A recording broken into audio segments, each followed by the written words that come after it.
अगर आप शेयर बाजार में नए हैं तो ग्राफ, टर्म्स और डेटा देखकर थोड़ा डरना आम बात है। समझ नहीं आता कि कहां से शुरू करें, किस बात पर भरोसा करें। लेकिन इस उलझन भरी दुनिया में एक चीज़ है जो आपको बहुत काम की हो सकती है। एफआईआई और डीआईआई का मूवमेंट। ये बड़े खिलाड़ी जब खरीदते हैं या बेचते हैं तो बाजार की दिशा को प्रभावित करते हैं। अगर आप इनकी चाल समझ जाए तो आपके लिए सही समय पर सही फैसला लेना काफ़ी आसान हो सकता है। आइए एफआईआई और डीआईआई के बारे में जानने के साथ ही उनकी एक्टिविटी के बारे में समझते हैं। यह भी जानते हैं कि रिटेल इन्वेस्टर को इससे क्या सीखना चाहिए। एफआईआई और डीआईआई कौन होता है? FII foreign institutional investor. यह भारत के बाहर की बड़ी बड़ी कंपनियां, bank, mutual fund, pension funds आदि होते हैं जो भारत के शेयर बाजार में पैसा लगाते हैं। जब ये भारत में निवेश करते हैं तो इनका मतलब होता है कि उन्हें भारत की अर्थव्यवस्था और बाजार के ग्रोथ की उम्मीद है। DII domestic institutional investors. ये भारत के अंदर की संस्थाएं होती है जैसे म्यूचुअल फंड हाउस, इंश्योरेंस कंपनियां, बैंक और पेंशन फंड्स। ये आम भारतीयों की सेविंग के पैसे जुटाकर शेयर बाजार में निवेश करते हैं। डीआईआई आमतौर पर ज़्यादा स्टेबल निवेश करते हैं और बाजार को संभलने में मदद करते हैं जब भी विदेशी निवेशक पैसा निकालते हैं। एफआईआई और डीआईआई की एक्टिविटी क्यों मायने रखती है? एफआईआई और डीआईआई बाजार में बहुत बड़ा अमाउंट लगाते हैं।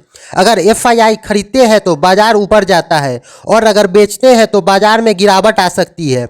डीआईआई बाजार में संतुलन बनाए रखने का काम करते हैं, खास तौर पे तब जब बाजार में उथल पुथल होती है। इनकी एक्टिविटी को देखकर रिटेल निवेशक ये समझ सकते हैं कि बाजार में क्या माहौल है, बुलिश या बेयरिश।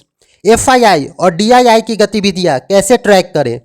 एनएसई और बीएसई की वेबसाइट पर एफआईआई और डीआईआई का निवेश किया हुआ डेटा रोज मिलता है। Financial news websites, Economics Times, Financial Times, Mint, Money Control सहित अन्य न्यूज वेबसाइट्स इनकी जानकारियां देती है। सेबी की रिपोर्ट्स। भारत में मार्केट रेगुलेटर सेबी समय समय पर डाटा जारी करती है। इन आंकड़ों को समझना बहुत आसान है, बस देखना है कि एफआईआई और डीआईआई ज़्यादा खरीद रहे हैं या ज़्यादा बेच रहे हैं। रिटेल निवेशकों को क्या सीखना चाहिए? मार्केट सेंटिमेंट समझे। अगर एफआईआई जमकर खरीद रहे हैं तो मार्केट में भरोसे का संकेत है, अगर बेच रहे हैं तो सतर्क रहने की ज़रूरत है। डीआईआई पर ध्यान दें। जब बाजार गिरता है तो डीआईआई कई बार लगातार निवेश करते रहते हैं। इससे पता चलता है कि वे लंबे समय के लिए भरोसा दिखा रहे हैं। रिटेल निवेशकों के लिए भी ऐसे समय में एसआईपी या चुनिंदा अच्छे स्टॉक में धीरे धीरे निवेश करना चाहिए। भीड़ का हिस्सा बनने से बचे। एफआईआई और डीआईआई रिसर्च करने के बाद निवेश करते हैं, जबकि रिटेल निवेशक अक्सर इमोशनल में बह जाते हैं। इनकी एक्टिविटी को देखकर शांत और समझदारी से फैसला लें। सही समय को समझ पाए। एफआईआई और डीआईआई अगर दोनों खरीदारी कर रहे हैं तो यह निवेश का सही समय हो सकता है। वहीं अगर दोनों बेच रहे हैं तो थोड़ा रुकना सही हो सकता है। रिटेल वर्सेज इंस्टीट्यूशनल इन्वेस्टर्स का फर्क समझे। इंस्टीट्यूशनल इन्वेस्टर्स के पास रिसर्च, डेटा और फंड की ताकत होती है, लेकिन रिटेल निवेशक के पास फ्लेक्सिबिलिटी और लंबे अवधि के लिए निवेश करने की ताकत होती है। आम गलतियां जो रिटेल निवेशक करते हैं। एफआईआई ट्रेडर्स को देर से फॉलो करना। जब तक रिटेल निवेशक रिएक्ट करते हैं तब तक बाजार मूव कर चुका होता है। डीआईआई को नज़रअंदाज करना। सिर्फ विदेशी निवेशक पर ध्यान देना ठीक नहीं है, घरेलू निवेशक भी बाजार की तेजी में बड़ी भूमिका निभाते हैं। इमोशनल फैसला लेना।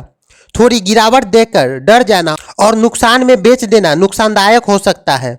एफआईआई और डीआईआई डेटा का सही इस्तेमाल कैसे करें? सिर्फ एफआईआई और डीआईआई के आंकड़ों पर निर्भर न रहे। कंपनी के फंडामेंटल, वैल्यूएशन और रिपोर्ट्स भी देखें। इसे सिग्नल की तरह समझे, न कि आखिरी फैसला। नियमित निवेश और पोर्टफोलियो रिव्यू की आदत बनाएं। एफआईआई और डीआईआई स्टॉक मार्केट की दिशा तय करने में बड़ी भूमिका निभाते हैं। रिटेल निवेशक को अपनी गतिविधियों पर नज़र रखनी चाहिए ताकि बाजार में मूड को समझ सके और बेहतर फैसला लिए जा सके। हर छोटे हलचल पर रिएक्ट करने के बजाय अपनी बड़ी तस्वीर पर ध्यान देना चाहिए और अपने इन्वेस्टमेंट गोल्स को याद रखना चाहिए। एफआईआई और डीआईआई का डेटा आपको गाइड कर सकता है, मगर असली जीत समझदारी और धैर्य से मिलती है।